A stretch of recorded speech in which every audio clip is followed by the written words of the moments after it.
স্বস্তির বৃষ্টিতে অস্থির পরিস্থিতি রাজ্যের বিভিন্ন এলাকায়, বিশেষ করে বড় বড় নদীগুলো খরস্রোতা হওয়ার কারণে নদীর পাড়স্থিত জনবসতির মানুষজন রয়েছেন দুশ্চিন্তা এবং উৎকণ্ঠার মধ্যে।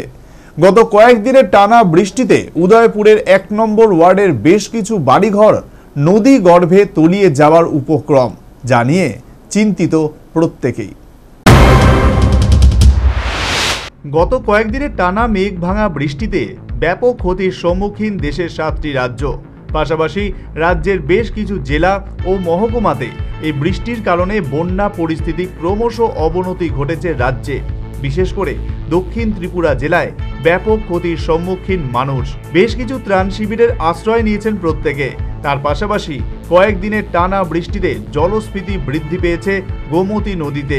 শনিবার উদয়পুর ১ নম্বর ওয়ার্ড এলাকার বেশ কিছু বাড়ির ঘর নদী গর্ভে চলে যাওয়ার অবস্থা। নদীর খরস্রোতা হওয়ার কারণে বাঁক নেওয়ার স্থানগুলোতে এই পরিস্থিতি তৈরি হচ্ছে বলে জানিয়েছেন এলাকাবাসী। কারণ বাঘটা তো এদিক থেকে এদিকে আসছে না, তাই এই জন্য ওইদিকে বেশি একটু চলে যাচ্ছে আর যার জন্য বাড়ির রোডগুলি একটু অনেকটা আগে থেকে অনেক ভিতরে চলে গেছে।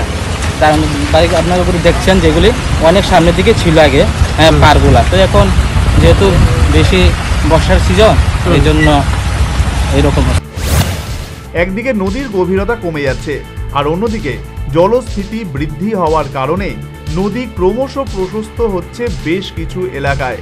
তাই প্রশাসনের কাছ থেকে এই সমস্ত এলাকাগুলোতে সরকারের নজরদারি প্রয়োজন বলে মনে করেন সাধারণ মানুষ।